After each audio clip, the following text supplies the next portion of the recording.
मध्य प्रदेश के मुख्यमंत्री डॉक्टर मोहन यादव की वृंदावन गांव की परिकल्पना एक ऐसे आदर्श और आत्मनिर्भर ग्रामीण मॉडल के रूप में की गई है जहां विकास केवल इमारतों या योजनाओं तक सीमित न होकर जीवन शैली का हिस्सा बने। इस कॉन्सेप्ट में गांव को आर्थिक, सामाजिक, पर्यावरणीय और सांस्कृतिक रूप में सशक्त बनाने पर जोर है। वृंदावन गांव का केंद्र बिंदु गौपालन और डेयरी आधारित अर्थव्यवस्था है। यहाँ गांव को दुग्ध उत्पादन में आत्मनिर्भर बनाकर सहकारिता के माध्यम से दुग्ध व्यवसाय को बढ़ावा दिया जाएगा ताकि ग्रामीण परिवारों की आय स्थायी रूप से बढ़ सके। इसके साथ ही चारागाह विकास, गौशालाओं का सुदृढ़ीकरण और पशुपालन को रोजगार से जोड़ा जाएगा। आज कैबिनेट में वृंदावन ग्राम योजना के प्रस्ताव को हरी झंडी मिली। हालांकि कांग्रेस इसे बीजेपी की दिखावटी राजनीति करार दे रही है। वहीं बीजेपी सरकार का दावा है कि वृंदावन ग्राम योजना केवल एक योजना नहीं है, बल्कि गांवों के समग्र और स्थायी विकास का विजन डॉक्यूमेंट है। मुख्यमंत्री वृंदावन ग्राम योजना को कैबिनेट की मंजूरी। मध्य प्रदेश की 230 विधानसभाओं में बनेंगे वृंदावन गांव। 2000 की आबादी और 500 गोवंश वाले गांवों का चयन। स्थानीय प्रशासन, प्रभारी मंत्री और विधायक की सहमति से चयन। 193 विधानसभा क्षेत्रों में गांवों का चयन। 37 ग्रामों का होना है चयन। 2025-26 में 100 करोड़ के शुरुआती बजट का प्रावधान। गौपालन, डेयरी, रोजगार और अधोसंरचना पर फोकस। वृंदावन ग्राम के संदर्भ में आप सभी को विदित है ही कि ये भी एक बड़ी महत्वपूर्ण योजना मध्य प्रदेश सरकार ने प्रारंभ की है। ऐसे ग्रामों का चयन हो रहा है जिनकी जनसंख्या लगभग कम से कम 2000 हो और जहां गोवंश कम से कम 500 हो। स्थानीय प्रशासन के द्वारा प्रभारी मंत्री की अनुमति से, विधायक से परामर्श के उपरांत ही इनका चयन किया जा रहा है। 230 में से 193 विधानसभा जो ग्रामीण है उनमें इनका चयन हो चुका है। 37 अभी बाकी बची है। वहीं कांग्रेस बीजेपी सरकार की वृंदावन ग्राम योजना पर सवाल उठा रही है। कांग्रेस प्रवक्ता भूपेंद्र गुप्ता का कहना है कि सरकार नई योजनाओं की घोषणा से पहले ये बताए कि गोकुल ग्राम योजना, पंच और गोद लिए गांव की वर्तमान स्थिति क्या है, उन पर कितना काम हुआ है और कितनी राशि खर्च हुई। सरकार नई योजनाओं की घोषणा करके लोगों को गुमराह करने का काम कर रही है। सरकार वृंदावन गांव बनाने की बात कर रही है, जबकि हकीकत ये है कि पहले घोषित किए गए मॉडल गांव आज भी मूलभूत सुविधाओं के लिए जूझ रहे हैं। भारतीय जनता पार्टी समय समय पर झूठे नारे गढ़ के लोगों को ठगने की कोशिश करती है, मध्य प्रदेश की जनता को ठगने की कोशिश करती है। कहाँ है वो गोकुल गांव जो बाबूलाल गौड़ जी ने बनाए? एक गोकुल गांव हो तो दिखा दें। कहाँ है वो पंचजा जो बनाए थे उमा भारती जी ने? और कहाँ है वो शिवराज सिंह जी के गोद लिए गांव? अब नया पुड़िया ले आया कि वृंदावन गांव बनाएंगे। गोकुल गांव ढूंढने से नहीं मिल रहा, वृंदावन गांव बनाएंगे। तो ये कितना ठगोगे लोगों को, कितना बेवकूफ बनाओगे, भावनाओं का कितना दोहन करेगी ये सरकार? बहुत ही लज्जाजनक है। बहरहाल वृंदावन ग्राम योजना को लेकर सियासत जारी है। एक तरफ बीजेपी सरकार इसे 2047 तक विकसित भारत के सपने से जोड़ रही है, तो दूसरी तरफ कांग्रेस इसे चुनावी और कागजी योजना बता रही है। ऐसे में देखने वाली बात ये होगी कि वृंदावन ग्राम योजना गांवों की तस्वीर बदलने में कितनी कामयाब हो पाती है। Bureau report, IND 24।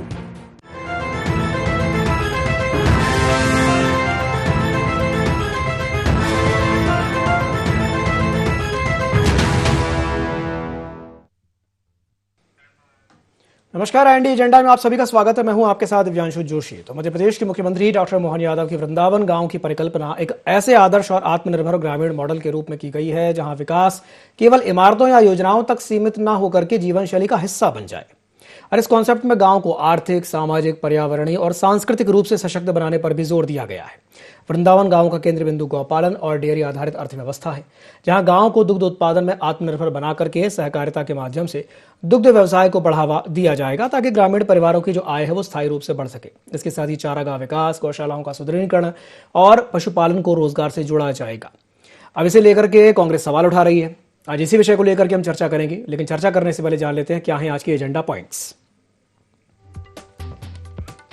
Vrindavan Gram Yojana के क्या है मायने? इस योजना से कितनी बदलेगी गांव की तस्वीर? वृंदावन योजना पर सियासत कितनी जायज? कांग्रेस क्यों बता रही इसे कागजी योजना? तो चलिए इन्हीं कुछ पॉइंट्स को लेकर के चर्चा को विस्तार देते हैं। कुछ खास मेहमान हमारे साथ चर्चा में शामिल हो रहे हैं। हमारे साथ चर्चा में जुड़ रहे हैं संतोष सिंह गौतम जी, जो प्रवक्ता हैं मध्य प्रदेश कांग्रेस के। संतोष जी, बहुत बहुत स्वागत है आपका। हमारे साथ जुड़ रहे हैं निशांत बिसेन जी, जो कि नेता हैं मध्य प्रदेश बीजेपी के। निशांत जी, आपका भी बहुत बहुत स्वागत है IND24 में। साथ ही साथ हमारे साथ जुड़ रहे हैं प्रकाश सक्सेना जी, जो कि वरिष्ठ पत्रकार हैं। प्रकाश जी, आपका भी बहुत बहुत स्वागत है IND24 में। सबसे पहले मैं शुरुआत प्रकाश जी आपसे ही करना चाहूँगा। प्रकाश जी, कांग्रेस का कहना भी अपनी जगह ठीक है कि भाई आप नई योजना ला रहे हैं, बहुत अच्छी बात है और होना भी चाहिए। महात्मा गांधी ने कहा था कि भारत की जो आत्मा है वो गांव में बसती है, गांव के विकास से भारत का विकास संभव है। लेकिन जो पुरानी योजनाएं हैं उनका क्या कहेंगे? नहीं, ये तो सही बात है। कांग्रेस का सवाल है अपनी जगह उचित है, क्योंकि जितने हमारे लीडरशिप चेंज होती रही वो अपने अपने कॉन्सेप्ट लाए। उमा भारती जी ने पंचायत लाई, ग्रामीण विकास से इसके जोड़ने की कोशिश की हमारे मानव आर्थिक स्थिति में। चलिए, ठीक। प्रकाश जी, मैं आपके पास वापस लौटूंगा। अभी निशांत जी के पास जाना चाहूंगा। निशांत जी, ये सवाल मैं आपसे भी करना चाहूंगा, यही सवाल मेरा आपसे भी रहेगा कि ठीक है, आप कुछ नया कर रहे हैं, बहुत अच्छी बात है, लेकिन वो जो पुरानी जो योजनाएं चल रही थी या जो पुरानी बातें कहीं कहीं, जो गोकुल ग्राम की बात हुई थी, पंचजा की बात हुई थी, उस पर क्या कहेंगे निशांत जी? बिल्कुल दिव्यांशु जी, जैसा कि लक्ष्य है 2047 तक विकसित भारत बना, और इस विकसित भारत के निर्माण में एक विकसित प्रदेश होगा, एक विकसित जिला होगा, एक विकसित कस्बा होगा, एक विकसित गांव होगा, और इसी की शुरुआत मध्य प्रदेश की सरकार करने जा रही है। एक ऐसा आदर्श ग्राम यहाँ पर बनाया जा रहा है जो मिसाल साबित हो। फिलहाल 193 विधानसभाओं में ये गांव बनाए जाएंगे, जिसके लिए उस गांव की आबादी 2000 होनी चाहिए और 500 गाय होनी चाहिए। दरअसल गाय हमारी पूरी अर्थव्यवस्था का केंद्र बिंदु है। गाय के इर्द गिर्द हमारी खेती है, हमारी किसानी है, और इसी खेती बाड़ी को और मजबूत करने के लिए अब इस तरीके का प्रयोग किया जा रहा है।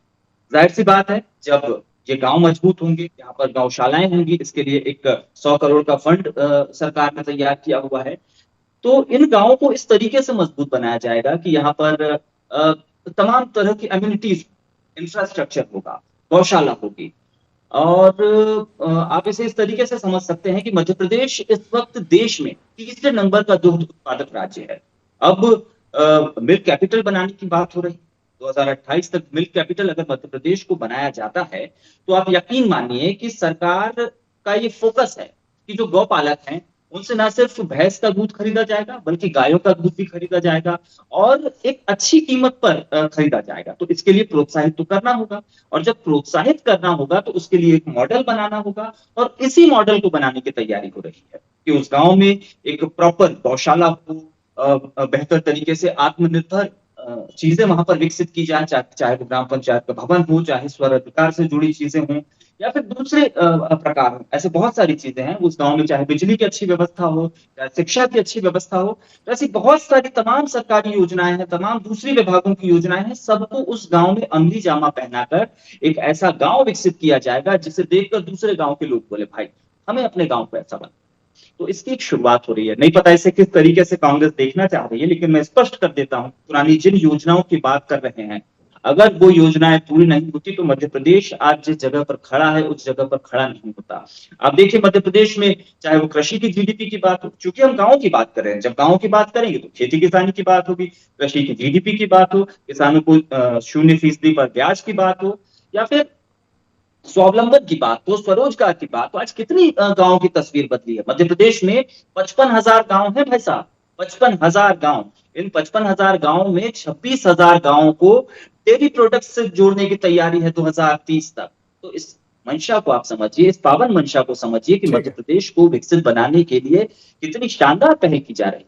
अब इसमें मीन मेट निकालने की बजाय आप देखिए कि हम स्वरोजगार को जनरेट करने के लिए, मैं फिर रिपीट कर रहा हूं कि योजना में मीन मेट नहीं निकाल रहा है कोई। योजना तो चलिए ठीक है, वो तो भविष्य के गर्भ में है, वो तो जो होगा, क्योंकि सारी चीजें यही है ना कि अभी फ्यूचर टेंस में चल रही है कि होगा करेंगे, लेकिन अभी जो वर्तमान में जो स्थिति है तो आगे एग्जीक्यूशन होगा। पहले प्लानिंग बनेगी, रोड मैप होगा, ब्लूप्रिंट तैयार होगा, उसी पर तो आगे बढ़ा जाएगा। ठीक। संतोष जी क्या कहेंगे निशांत जी की बात पर? देखिए दिव्यांशु जी, सबसे पहली बात तो ये है कि भारतीय जनता पार्टी की सरकार के प्रवक्ता या नेता यदि उनकी सरकार के 20-22 वर्षों के कार्यकाल के बाद आज यह कह रहे हैं कि हम ग्रामीण विकास के लिए एक नीति लाए हैं, नई नीति लाए हैं, तो बेहद अफसोसजनक है और चिंताजनक है कि मध्य प्रदेश की सरकार, इसका मतलब अभी तक ग्रामीण विकास के क्षेत्र में कितनी ज्यादा अगंभीर थी और कितनी ज्यादा उसने विफलता हासिल की है इस पूरे क्षेत्र को लेके। हम यदि देखें तो आज जिस ग्रामीण विकास की बात गोवंश के दम पर करने की बात की जा रही है, गाय के दम पर करने की बात की जा रही है, उस गाय के लिए आज तक मध्य प्रदेश की सरकार ने क्या किया, इसके जब आंकड़े खंगाले जाएंगे तो आंकड़े शून्य आते हैं। हमने देखा कि कमलनाथ सरकार जब बनी थी केवल 1.5 वर्षों के भीतर तो हमने 1000 गौशालाएं तैयार कर दी थी, लेकिन आज उन गौशालाओं की स्थिति तो अपनी जगह है। हमने ग्वालियर की लाल टिपारा गौशाला की स्थिति देखी, हमने भोपाल की अरवलिया गौशाला की स्थिति देखी, जबलपुर, राजगढ़, इंदौर और पांडुरना में इतनी तमाम गौशालाओं में गायें, सैकड़ों की संख्या में गायें मृत पाई गई। और उन गायों के मृत पाए जाने का कारण क्या था? एक तो कम उनको चारा मिला खाने के लिए, दूसरा उनके इलाज की पर्याप्त व्यवस्था नहीं थी, और उन गौशाला के संचालक कौन थे? भाजपा के नेताओं द्वारा पोषित लोग उन गौशालाओं के संचालक थे। तो और एक और बात मैं जोड़ देना चाहता हूं कि जिस जिले से मुख्यमंत्री आते हैं उज्जैन, उसी में ये प्रकरण सामने आया था कि 498 गायें गौशालाओं से गायब पाई गई थी और संतों ने उसका जमकर विरोध किया था। तो जिस क्षेत्र से, जिस जिले से मुख्यमंत्री आते हैं वहां गायों की स्थिति है, और जिस मुख्यमंत्री और जिस पूर्व मुख्यमंत्री शिवराज सिंह चौहान के पूरे कार्यकाल में गायों को मध्य प्रदेश के राजमार्गों पर मरने के लिए छोड़ दिया गया है सरकार द्वारा, उन गायों की कोई व्यवस्था नहीं की। हमने देखा कि रोज कोई ना कोई गाय, सैकड़ों गाय ट्रकों से कटकर मर रही हैं मध्य प्रदेश की सड़कों पर। और वो सरकार यदि आज गौशाला या गौवंश के संरक्षण की बात करती है, जो बीफ के निर्यात पर प्रतिबंध नहीं लगा रही केंद्र सरकार, उस सरकार की भी मंशा पर हम समझ सकते हैं कि उस सरकार की मंशा क्या है। अभी भाई साहब ने कहा कि मंशा समझिए सरकार की, हम तो मंशा समझ रहे हैं, उन्होंने कहा कि पावन मंशा है। तो ये पावन मंशा कैसे हो सकती है जब आज तक आपने गायों पर ध्यान नहीं दिया? और 22 वर्ष बाद, यानी 20 वर्ष बाद सरकार के कार्यकाल के कोई सरकार कहे कि हम यहाँ पर गोवंश की वृद्धि चाहते हैं, हम गोवंश आधारित यहाँ पर कार्यक्रम चाहते हैं, तो मैं समझता हूं ये पूरी तरह से सरकार की विफलता है। आप बताइए कि गोकुल ग्राम योजना का क्या हुआ, पंचजय का क्या हुआ, आदर्श ग्राम योजना का क्या हुआ, जो सांसदों और विधायकों ने ग्राम गोद लिए थे उनका क्या हुआ? क्या मैं अभी पिछले मई में आदर्श ग्राम योजनाओं की स्थिति देखने निकला था इंदौर के अंदर, तो मैंने देखा कि शंकर लालवानी और सुमित्रा महाजन द्वारा जो गांव गोद लिए गए थे वो आज भी गोद में ही है, वहां पर पूरी तरह से कोई विकास नहीं हुआ, वहां मुझे गौशालाएं नहीं मिली। लेकिन आज भारतीय जनता पार्टी के लोग यदि ये कह रहे हैं तो ये इनकी सरकार की विफलता का सबसे बड़ा दस्तावेज है। इनको श्वेत पत्र जारी करना चाहिए कि आज तक गोवंश और ग्रामीण विकास के लिए इन्होंने क्या किया। चलिए ठीक है निशान जी, मैं आपके पास आऊंगा, लेकिन उससे पहले एक संक्षिप्त टिप्पणी प्रकाश जी से ले ली जाए, उसके बाद फिर आपके पास आते हैं। जी प्रकाश जी, आप कुछ कह रहे थे, मैंने बीच में आपको रोक दिया था जी, बात पूरी कीजिए। तो गौतम जी ने बोल ही दिया है जी जी। जो पिछली योजनाएं जो भी सरकार आती है अच्छे कॉन्सेप्ट लेके आती है, पर क्या वो कॉन्सेप्ट से प्रचार के लिए हैं? पंचज की बात गौतम जी ने की, सांसद ग्रामीण योजना है, ये सब ठीक है, तो वो तो विपक्ष का काम है, वो उसकी आलोचना करेगा। मैं तो इसमें नगारा पॉजिटिव और नेगेटिव जो पॉइंट हैं, इस समय वृंदावन ग्राम योजना बहुत आवश्यक है, क्योंकि जो 50% टैरिफ की बोझ है, हमें आत्मनिर्भर बनना ही है। हमारी जो अर्थव्यवस्था की इकाई गांव ही है, तो गांव से यदि अर्थव्यवस्था खड़ी, अभी आप वो बीबी जो मनरेगा का जो नाम बदल दिया, जीराम जी योजना है, उसमें जो परिवर्तन लिए हैं, तो निश्चित रूप से गांव में पैसा और कम जाएगा। जब हम वैश्विक मंदी से लड़ रहे थे तब उस योजना को लाया गया था, क्योंकि हमारा जो इंजन है वो गांव से चलता है, तो मनमोहन सिंह जी ने उसको गांव में वो फंड डाला था। अब वो राज्यों पे उसकी जवाबदेही बढ़ जाएगी, फिर केंद्र की इच्छा उस पर निर्भर हो जाएगी। तो अब गांव में ग्रामीण अर्थव्यवस्था पे वैसे भी सरकार को बहुत काम करना पड़ेगा, क्योंकि उस कमी, उस डिफिशियंसी को आपको कवर करना है, तो इसलिए वहां पैसा डालना तो बहुत जरूरी है। वृंदावन जो योजना है, वृंदावन भगवान कृष्ण से जुड़ी है जी। पहले हमारी अर्थव्यवस्था गांव पे आधारित होती थी, पूरा चक्र जो प्रकृति का भी और अर्थव्यवस्था का चक्र भी गांव पे आधारित था। हम आधुनिकता के साथ उससे कैसा तालमेल बैठा पाएंगे, इस पर निर्भर रहेगा। इसमें मुख्य बात जो है, जो नियत पे सवाल उठते रहे हैं योजनाओं पे, और जो असफलताओं की हम बात करते हैं, मुझे याद है मोदी जी ने 2014 से पहले चैम्बर ऑफ कॉमर्स को जब संबोधित किया था, तो उन्होंने जो सफलता के बिजनेस मॉडल जितने गिनाए थे, लिज्जत पापड़ और आपका अमूल को भी गिनाए थे, ये सब कोऑपरेटिव मॉडल हैं, कारपोरेट मॉडल नहीं है ये। और ये सक्सेसफुल मॉडल रहा है। सहकारिता। ग्रामीण अर्थव्यवस्था में जाएंगे और कोऑपरेटिव मॉडल लाएंगे, उसमें उसे राजनीति से दूर रखना पड़ेगा, ब्यूरोक्रेसी से, तो उसकी लिमिटेड उसकी दखलंदाजी होगी, तो ये सफल हो सकते हैं। अब सरकार कितना उस पर नियंत्रण कर पाती है, सरकार के ऊपर। बिल्कुल, चलिए निशांत जी से ले लेते हैं प्रतिक्रिया। निशांत जी क्या कहेंगे प्रकाश जी की बात पर? कुल मिलाकर बात यह है कि वित्तीय, तकनीकी और बुनियादी मदद देकर सरकार किसानों को मजबूत करना चाहती है, गांवों को मजबूत करना चाहती है, किसानों की आय मजबूत करना चाहती है, गांव में रोजगार जनरेट करना चाहती है। रोजगार सबसे बड़ी इस समय चुनौती है। और क्या इससे बेहतर और क्या होगा कि अगर गांव में भी दूध की हम बात इसलिए कर रहे हैं, दूध का अगर उत्पादन होगा, दूध का अगर उत्पादन होता है और अगर गौपालक को इसकी कीमत मिलती है, तो एक तरीके से ये हमारी इकोनॉमी को बूस्ट करेगा। वहीं पर लोगों को रोजगार भी मिल जाएगा, स्वावलंबन की दिशा में भी वो आगे बढ़ेंगे। और रही बात कोऑपरेटिव की, गौतम जी की बात से मैं बिल्कुल सहमत हूं कि, और ये इस योजना का हिस्सा भी है, सहकारिता के माध्यम से एक बार फिर किसान, चाहे वो दुग्ध उत्पादक हो या फिर किसान हो या फिर कोई दूसरा उस परिवार से जुड़ा व्यक्ति, वो सभी लोग मजबूत होंगे। सहकारिता एक ऐसी चैन है जिसके बहुत सकारात्मक रिजल्ट हम अतीत में देख चुके हैं। तो और मैं इस बात को समझ नहीं पा रहा हूं कि इस योजना से दिक्कत क्या हो सकती है। एक नई योजना है, एक अच्छी मंशा के साथ योजना है, गांव को मजबूत किया जाना है, किसानों को मजबूत किया जाना है, युवाओं के लिए रोजगार की संभावना उसके अपने ही गांव में, उसके अपने ही पड़ोस में टटोली जानी है। महिलाओं को इससे आत्मनिर्भरता में मदद मिलेगी। हमारी पूरी इकोनॉमी इस वक्त आत्मनिर्भरता की दिशा में बढ़ रही है, तो हमें नए तरीके से तो चीजों को सोचना ही होगा। एक बहुत अच्छी योजना आई है और अभी 193 विधानसभाओं में 220 विधानसभा तक ये जाएगी। उसके बाद मुझे उम्मीद है कि ये और भी गांवों को प्रेरित करेगी। ये जो बानगी है, ये जो मिसाल है, जो किस्सा है, ये आगे बढ़ेगा, ये लकीर और आगे बढ़ेगी और भी गांव इससे प्रेरणा लेंगे। और यकीनन ये वृंदावन योजना गांवों को संबल बनाने में, गांव की तकदीर बदलने में मील का पत्थर साबित हो। दिव्यांशु जी, निशांत जी आपने ठीक कहा, बानगी, किस्सा, मील का पत्थर, ये शब्द सुनने में तो बड़े अच्छे लगते हैं, लेकिन जो कांग्रेस की जो चिंता है, रिजल्ट भी अच्छे देंगे जी, कांग्रेस की चिंता ये है कि भाई ये ऐसा तो नहीं है कि ये कागजी योजना बन करके रह जाए। भाई दावे तो बहुत होते हैं जी।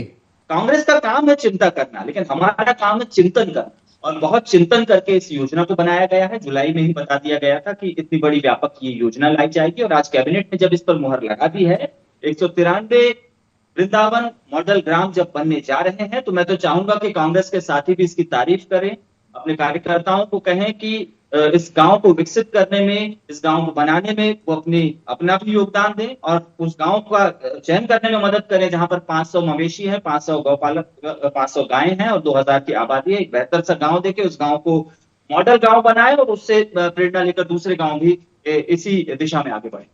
ठीक है, तो निशांत जी कह रहे हैं संतोष जी योजना की तारीफ करें, तारीफ करिए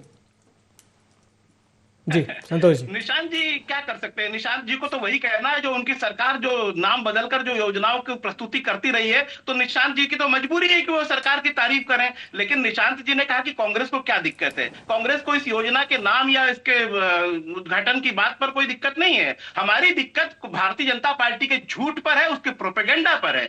आज तक जितनी भी विकास की योजनाओं की ये बात करते रहे, हम जानना चाहते कि उनके रिजल्ट क्या है। अभी निशांत जी कह रहे हैं कि इससे रोजगार के साधन डेवलप होंगे, लोगों को रोजगार मिलेगा, तो मैं इनसे जानना चाहता हूं कि श्वेत पत्र तो जारी कर दीजिए कि गाय विकास की योजनाएं आज ग्रामीण विकास में ये कोई नई नहीं है। शिवराज सिंह चौहान, बाबूलाल गौर, उमा भारती, सबके समय से गायों के और ग्रामीण विकास की बातें आती रही हैं, लेकिन उससे ग्रामीणों को क्या लाभ हुआ, कितने रोजगार सृजित हुए, क्या इसका कोई आंकड़ा आपके पास है? अगर उसका आप कोई श्वेत पत्र जारी कर दें तो हम भी उत्साहित होंगे कि नहीं, पुरानी योजनाओं के बहुत अभूतपूर्व परिणाम आए हैं, तब ये नई योजना जरूर कुछ न कुछ क्रांति लाएगी। आपके पास कोई आंकड़ा है नहीं, शून्य है गांव में। आप ग्रामीण विकास के नाम पर आप जहां जाइए वहां पर आप देखिए कि सरकारी जो शौचालय का पैसा है वो लोग खा गए। जिस प्रकार से प्रधानमंत्री आवास में घर बनना चाहिए थे वो अपात्रों को मिल गए। मैं नहीं कह रहा हूं, ये कैग की रिपोर्ट कर रही है। कैग की रिपोर्ट ये कह रही है कि 85 लाख रुपयों की मजदूरी केवल एक जिले में गलत तरीके से अपात्र खातों में डाल दी गई। 5 करोड़ रुपए से अधिक की सामग्री का खर्च दिखाया गया, लेकिन वहां काम कुछ नहीं हुआ। हजारों मामलों में मटर रोल अभी भी अधूरे हैं और ये कैग की रिपोर्ट है। तो कैग की रिपोर्ट झूठी है या फिर ये राज्य सरकार झूठी है? इसमें कांग्रेस कहां बीच में आ रही है? मैं ये कहना चाहता हूं कि मनरेगा में 100 दिन की गारंटी मनमोहन सिंह सरकार ने दी थी, लेकिन आज मध्य प्रदेश में हकीकत यह है कि 40 से 50 दिन का रोजगार मिल रहा है। तो ये 50 दिन का रोजगार कौन खा गया मजदूरों का? ये लोग खा गए। कई गांवों में मनरेगा के मजदूरों की संख्या ज्यादा है, वोटरों की संख्या कम है। तो ये ज्यादा संख्या कहां से आ रही है? क्या ये भारतीय जनता पार्टी के कार्यकर्ता है? ये कौन सा लाभार्थी है कि वोटरों की संख्या से ज्यादा मनरेगा के मजदूर है? मशीनों से काम करवाया जा रहा है, फर्जी मट्टर रोल बनाया जा रहा है। ये मैं नहीं कह रहा हूं, ये लगातार मीडिया की रिपोर्टें कह रही हैं, सुर्खियां कह रही हैं। तो इस पर इनके पास कोई जवाब नहीं है। लेकिन नाम बदलकर नई योजना मोदी जी की तरह प्रस्तुत करना मोहन यादव भी बखूबी जानते हैं। चलिए ठीक है। प्रकाश जी, जी क्या आप इस बात से सहमत हैं कि मोदी जी मार्केटिंग बड़ी अच्छी कर लेते हैं, पुरानी योजना को नए तरीके से पैकेजिंग करके और पेश किया जा रहा है? नहीं, आप उनके द्वारा लागू की योजनाओं के परिणाम आप देख लीजिए। स्मार्ट सिटीज और दुनिया भर के जो भी आपने योजनाएं देखी उनके क्या हाल है, उसका अंतिम परिणाम तक नहीं पहुंचा पाए। और इस समय क्या सबसे बड़ी चुनौती मैं हमेशा बोलता रहा हूं कि सरकारों के पास फंड की सबसे बड़ी समस्या हम कर्ज में लदे हैं। आप निकालो, पैसा कहां से निकालोगे? एक छोटा सा एक मैनेजमेंट का उदाहरण देके इसको समझाने की कोशिश करूंगा। अभी क्योंकि एक स्किल इंडिया का भी CAG की रिपोर्ट आई है, उसमें भी काफ़ी घोटाला आया है, बीच में गायब है। और इसकी वो भी एक तरह से असफल योजना रही है कि हम बचपन में कहानी पढ़ते थे कि एक बर्तन में पानी थोड़ा था और कौवे को प्यास लगी थी, तो उसने वो पत्थर, थोड़े थोड़े कंकर पत्थर डाल के उसको लेवल बढ़ाया और पानी पी गया। पर इसमें एक दोष था, इसमें सबसे बड़ा फॉल्ट ये था कि पत्थर प्यासे थे, वो पानी सारा पत्थर पी गया और कौवा प्यासा मर गया। अब टेक्नोलॉजी का युग है, अब वो स्टॉल आएगा और शक कर लेगा। तो मेरा मतलब है कि हमारे संसाधन वो थोड़े से पानी जैसे हैं। आपका बजट कितना है, आर्थिक स्थितियां क्या हैं, आप बीच में से प्यासे पत्थर, जैसा गौतम जी ने कहा है, जब तक वो नहीं हटेंगे, पारदर्शिता नहीं बढ़ेगी कि उसका सदुपयोग हो रहा है या नहीं हो रहा है। उस पर बार बार मैं ये चीज कहता हूं, जब तक निगरानी तंत्र सटीक नहीं होगा तब तक सफलता की गारंटी कैसे? आप तो सफल बता दीजिए, वो आपकी मर्जी, आपके प्रचार तंत्र है। लेकिन वास्तव में अच्छी योजना, मैं फिर कहूंगा कि बहुत अच्छी योजना है और इससे अर्थव्यवस्था वापस बूस्ट हो सकती है, लेकिन उसमें वो प्यासे पत्थरों को हटाना बहुत जरूरी है। बिल्कुल सही कहा आपने। निशांत जी, योजना तो बहुत अच्छी है, चलिए इम्प्लीमेंट भी हो जाएगी, बड़ा सवाल यही है, पैसा कहां से आएगा? बिल्कुल, फंड के लिए मध्य प्रदेश सरकार की प्रतिबद्धता है, फंड हर तरीके से जुटाया जाएगा। और ये हमें इस बात से भी समझ में आता है कि जितनी भी योजनाएं हैं उन्हें पूरा करने के लिए, चाहे वो लाडली बहना हो, चाहे किसानों से जुड़ी योजनाएं हैं, इन सब के लिए फंड की कभी कभी आड़े नहीं आती। डबल इंजन की सरकार है, मध्य प्रदेश की सरकार है, केंद्र की सरकार। मैं उस सवाल का जवाब यहाँ पर देना चाहूंगा जिसमें ये बोला गया था कि मध्य प्रदेश में क्या बदला पिछले 20-22 सालों से। आप कंपेयर कीजिए, 2002-03 में 7.5 लाख हेक्टेयर सिंचित भूमि होती थी, ये रकबा बढ़कर अभी 55 लाख के आसपास आ गया है। इस लक्ष्य को और बढ़ा दिया गया है, 100 लाख हेक्टेयर करने का यहाँ पर मध्य प्रदेश सरकार ने अपनी इस पर वचनबद्धता दिखाई है।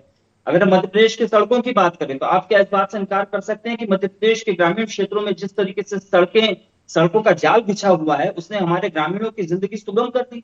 क्या आप इस बात से इनकार कर सकते हैं कि आज से 20-22 साल पहले मध्य प्रदेश में बिजली की क्या स्थिति थी? गांव में लाइट जाती नहीं थी, आती थी। आज 24 घंटे निर्बाध बिजली मिल रही है। तो क्या आप इस बात से इनकार कर सकते हैं? मध्य प्रदेश ग्रामीण विकास का एक ऐसा मॉडल है जिसे दूसरे राज्य देखते हैं, इसके जैसा बनना चाहते हैं। यहाँ पर किसानों के लिए चाहे वो 0% ब्याज हो, क्या पहले ऐसा होता था? किसानों को कितना ब्याज देना होता था? क्या पहले मध्य प्रदेश में किसानों की स्थिति इतनी अच्छी थी? MSP पर इस तरीके से समर्थन मूल्य पर फसलें खरीदी जाती थी? नहीं। इसीलिए आप समझें विकास हुआ है पिछले 20-22 सालों में। मध्य प्रदेश की सरकार ने जो किया है वो इस समय उदाहरण है, और इसी काम को और बेहतर तरीके से करने के लिए ये सिर्फ गांव में नहीं, शहरों में भी इस समय विकास हो रहा है। इसी साल हमारे प्रदेश में 2 शहरों में मेट्रो शुरू हो चुकी हैं। निशांत जी, ठीक है, आपने जो अभी बात कही उससे मुझे कुछ याद आ गया। मुझे पूर्व CM शिवराज सिंह चौहान जी याद आ गए, जो उन्होंने कहा था कि भाई हमारे मध्य प्रदेश की सड़कें वाशिंगटन से भी अच्छी हैं।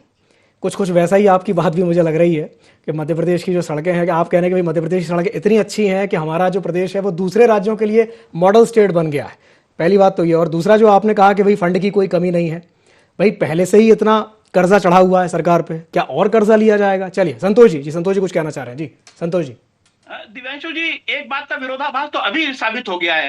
अभी निशांत जी कह रहे हैं कि फंड की कोई कमी नहीं है, और कल ही कैलाश विजयवर्गीय का बयान था कि फंड की कमी के कारण कई योजनाएं हमारी पूरी नहीं हो पा रही हैं। इसके लिए हमको केंद्र की ओर देखना पड़ रहा है। तो या तो कैलाश विजयवर्गीय जी झूठे हैं या निशांत जी झूठे हैं, ये पहला पॉइंट तो ये है। इस पे कहावत भी मुझे याद आ गई, घर में नहीं है दाने, अम्मा चली भुनाने। तो नई नई योजनाओं के नाम ये प्रस्तुत कर दे रहे हैं। उनको करने के लिए आज 100 करोड़ की धनराशि की घोषणा की बात की गई। क्या 100 करोड़ की धनराशि इतनी बड़ी योजना को पूरा कर सकती है? और अगर नहीं कर सकती तो आगे के फंड्स कहां से आएंगे? इसका पूरा एक रोड मैप क्लियर देना चाहिए सरकार को, और सरकार को यह बताना चाहिए कि जो पुरानी योजनाएं नहीं पूरी हो पा रही हैं, लोगों को तनख्वाहें समय पर नहीं मिल पा रही हैं, मध्य प्रदेश का जो स्थापना व्यय है उसके लाले पड़ रहे हैं, तो मध्य प्रदेश के जो नई नई घोषणाएं हो रही करेंगे कहां से? तो केवल शाब्दिक चयन से इस देश की या प्रदेश की जरूरतें पूरी नहीं हो सकती। उसके लिए ठोस तौर पर बताना होगा कि हम इसके लिए फंड्स कहां से लाएंगे, क्या हमारे लिए इसका कोई मॉनिटरिंग सिस्टम होगा कि 3 महीने बाद, 6 महीने बाद उन गांवों की स्थिति का आकलन किया जाएगा कि ये आंकड़े कहां तक पहुंचे, कितने लोगों को रोजगार सृजित किया गया, कितने लोगों के लिए। ये सब बातें हमें देखना पड़ेंगी। केवल फौरी तौर पर घोषणाएं करने के लिए तो कुख्यात रहे शिवराज सिंह चौहान जी। दूसरी बात एक निशांत जी ने कही कि मध्य प्रदेश में विकास हुआ है। कौन सा ऐसा राज्य है जिसमें विकास नहीं हुआ है? 20 वर्षों का जो कार्यकाल होता है बहुत लंबा अरसा होता है। लेकिन आज यदि हम ये कहें कि हम बिहार और झारखंड से आगे हैं, तो ये वैसी ही तुलना है जैसे मोदी जी कहते हैं पाकिस्तान से आगे। आप चीन से अपनी तुलना क्यों नहीं करते? ऐसे मध्य प्रदेश अपनी तुलना कर्नाटक से क्यों नहीं कर रहा है, महाराष्ट्र से क्यों नहीं कर रहा है, मोमबत्ती जलाकर बच्चों को पढ़ाई तेलंगाना करनी से कर होती रहा है? हमारी तुलना उनसे होना चाहिए। क्यों हम IT हब नहीं बन पाए, क्यों हम उद्योग का हब नहीं बन पाए, क्यों मध्य प्रदेश से प्रतिभा पलायन आपकी सरकार की बात क्यों नहीं की जाए? क्यों झाबुआ के मजदूरों को गुजरात में पलायन करने का काम करना पड़ रहा है, और जिसके कारण उनको सिलिकोसिस जैसी गंभीर बीमारी हो रही? क्यों श्योपुर जिला आज भी भारत का सबसे ज्यादा कुपोषित जिला है? इन सवालों के जवाब सरकार के पास नहीं है। लेकिन ABVP और संघ की कार्यशाला में जो इनको भारी भारी शब्द सिखाए जाते हैं, वो सीखकर ये टीवी पर बैठकर अपने लक्ष्यदार बातें करके मध्य प्रदेश की जनता को उलझाने की कोशिश करते हैं, और हकीकत में यहाँ की स्थिति कुछ और है। मैं कहता हूं कि आपकी नजरों में गांव का मौसम गुलाबी है, लेकिन मेरा दावा है कि आंकड़े झूठे हैं, दावा किताबी है। आप जाके देखिए मध्य प्रदेश के अंदर गांवों के हालात क्या है, सारी तस्वीर सामने आ जाएगी। ठीक है, मैं एक मिनट बस लेना चाहूंगा दिव्यांशु जी। जी जल्दी से अपनी बात पूरी कीजिए, जल्दी से बात पूरी कीजिए। कैंडल युग में नहीं ले जाना है, लालटेन युग में नहीं ले जाना है, मोमबत्ती के युग में नहीं ले जाना है। हमें अपने गांवों को चलिए ठीक है, आरोप प्रत्यारोप अपनी जगह है। ठीक है निशांत जी और कांग्रेस के साथियों को निशांत जी, संतोष जी, चलिए ठीक है, प्रकाश जी स्वागत करें। चलिए, समय की बाध्यता है, समय की बाध्यता के चलते इस चर्चा को समाप्त करना चाहूंगा। बहुत बहुत धन्यवाद आप तीनों मेहमानों को हमारे साथ जुड़ने के लिए और चर्चा में शामिल होने के लिए। तो चलिए, IND एजेंडा में फिलहाल के लिए इतना ही। मुझे दीजिए इजाजत और आप बने रहिए ID24 के साथ। नमस्कार।